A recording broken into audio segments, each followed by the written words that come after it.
Present अच्छा से पढ़े हैं, पास्ट भी अच्छा से पढ़े हैं, और आज फ्यूचर का स्टेप स्टार्ट हो रहा है, फ्यूचर का शुरुआती टेंस। लेकिन फ्यूचर में जाने से पहले हमको थोड़ा सा पीछे जाना पड़ेगा। प्रेजेंट में एक टॉपिक आया था जिसमें बताया गया था कि कोई भी काम पहले से तय हो लेकिन फ्यूचर में होने वाला हो तो वो हमेशा प्रेजेंट में बनता है, ठीक है ना। अगर आज के जमाना से देखा जाए तो फ्यूचर टेंस होता ही नहीं है, फ्यूचर टाइम होता है, टेंस नहीं होता है, ठीक है ना। तो हम लोग का बहुत सारा ट्रांसलेशन है जो कि प्रेजेंट में बनेगा या प्रेजेंट कॉन्टिन्यूअस में बनेगा, प्रेजेंट इंडेफिनिट या प्रेजेंट कॉन्टिन्यूअस में, फ्यूचर के रहते के भर में भी प्रेजेंट में ही बनेगा। इसका क्या रीजन हो सकता है? तो प्रेजेंट के दौरान में, प्रेजेंट इंडेफिनिट के दौरान में बताया था उस समय में कि प्रधानमंत्री पटना आने वाले हैं या 17 तारीख को परीक्षा होगा, ऐसा कोई भी चीजें जो पहले से निश्चित तय कर दिया गया हो उस चीज को हम लोग प्रेजेंट इंडेफिनिट या कॉन्टिन्यूअस के सिचुएशन में बनाएंगे। ये चीजें हम लोग पहले समझ चुके हैं, ठीक है ना। तो वही चीज यहाँ स्टार्ट हो रहा है, ठीक है ना।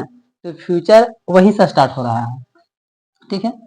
फ्यूचर टेंस के बारे में जो कि हम लोग को भविष्य को बोध कराता है, भविष्य के बोध कराने वाले को फ्यूचर बोला जाता है, ठीक है ना।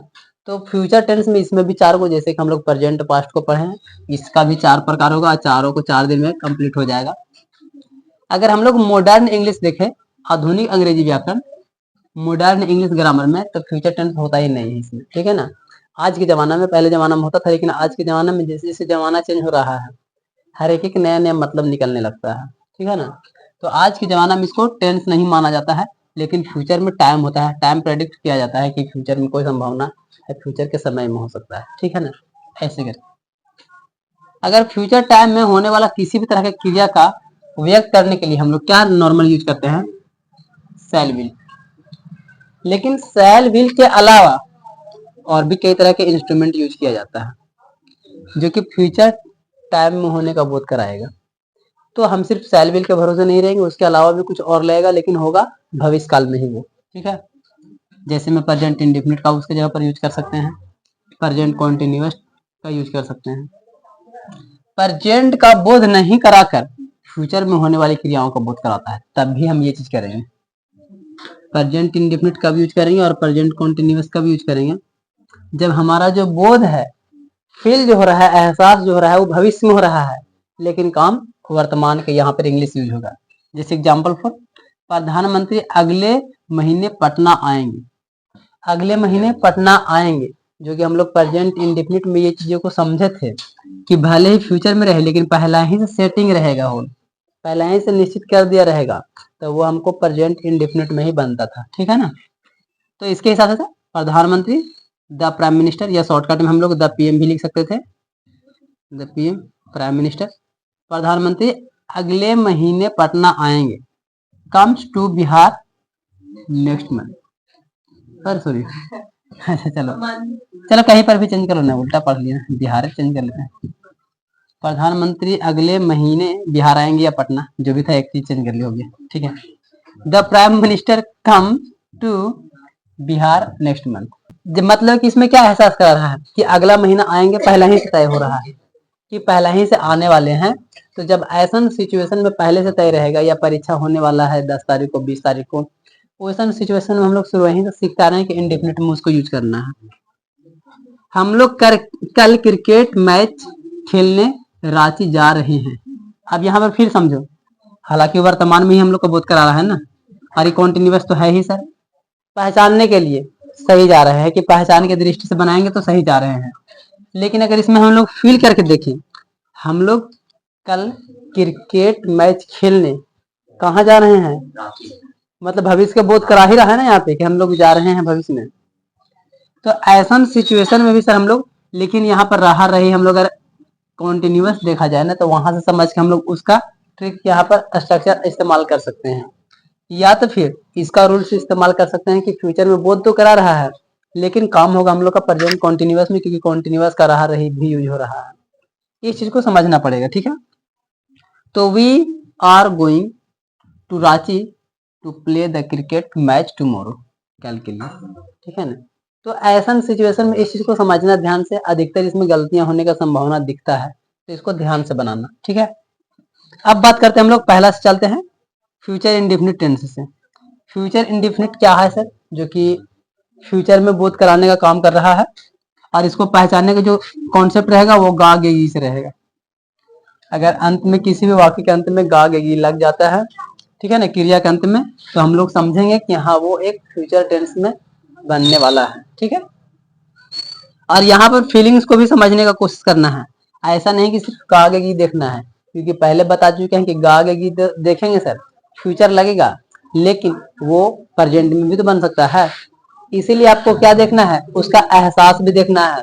फ्यूचर में होने वाले कार्य का बोध भी होना चाहिए, उसका फील्स भी होना चाहिए, एहसास भी होना चाहिए, तब उसका अनुवाद जो हम लोग करेंगे फ्यूचर इंडेफिनिट में करेंगे, ठीक है। इसका स्ट्रक्चर अगर देखा जाए तो कैसे कर सकते हैं इसका स्ट्रक्चर?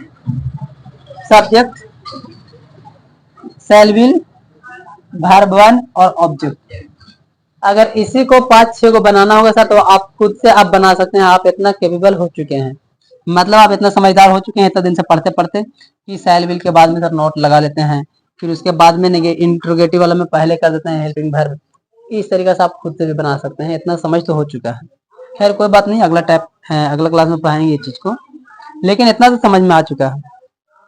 सबसे इम्पोर्टेंट चीज जो हम पहले ही पढ़ा चुके हैं, जब बचपन क्लास पढ़ाए थे तो उसी समय में शैल विल का यूज कहाँ करना है वो पढ़ा चुके हैं। तो जब वो पढ़ाए हैं तो उसी में हम ये चीज पढ़ा चुके थे कि शैल कहाँ और विल कहाँ लगाना है। फिर भी हम यहाँ पर लिख दिए हैं कि हो सकता है कोई बच्चन जो कि लगे कि हमको नहीं पता था, ये एब्सेंट हुआ होगा, तो उसको ये चीज पता चल जाएगा। क्या ओके ओके, आ रहे हैं वहीं पर ही आ रहे हैं, वहां गलत होना तय है, ठीक है ना।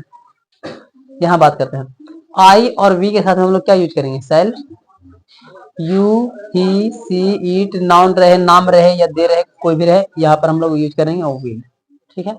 तो ये चीज को हम लिख दिए हैं ताकि बच्चन को याद रहे, या यू कह लो सीधा सीधी ना सर कि फर्स्ट पर्सन के साथ में ना, ये सब क्या है, फर्स्ट आई भी फर्स्ट पर्सन है, फर्स्ट पर्सन, ये सब चीजें पढ़ाएंगे ग्रामर में। फर्स्ट पर्सन, तो फर्स्ट पर्सन में सेल लगाएंगे, बाकी नीचे जितना आ जाएगा सेकंड थर्ड सब में विल लगा देंगे, ठीक है। यहाँ पर भी लिख दिए हैं। अब यहाँ चीज को समझने की कोशिश करना है एग्जाम्पल से, तब उसके बाद दूसरा चीज बताएंगे। एक एग्जाम्पल सर इसी पर, स्ट्रक्चर यही है हमारा शैल विल पहचानने का ट्रिक्स पूरा फॉलो करके। यहाँ पर एक एग्जाम्पल है, मैं एक पत्र लिखूंगा। यहाँ से साफ पता चल रहा है सर कि क्रिया के अंत में, लिखना के अंत में गागेगी आया, मतलब हमारा फ्यूचर में होने का काम तो हो रहा है सर। और ऐसा कोई काम भी नहीं है कि जो कि प्रेडिक्ट कर रहा है, पहले ही से निश्चित है सर। मैं एक पत्र लिखूंगा, कखनी लिखूंगा, क्या लिखूंगा हमको कोई आता पता नहीं, बस लिखूंगा, कहिया लिखूंगा से नहीं पता है, मतलब हमको फ्यूचर में बात कर रहा है ये।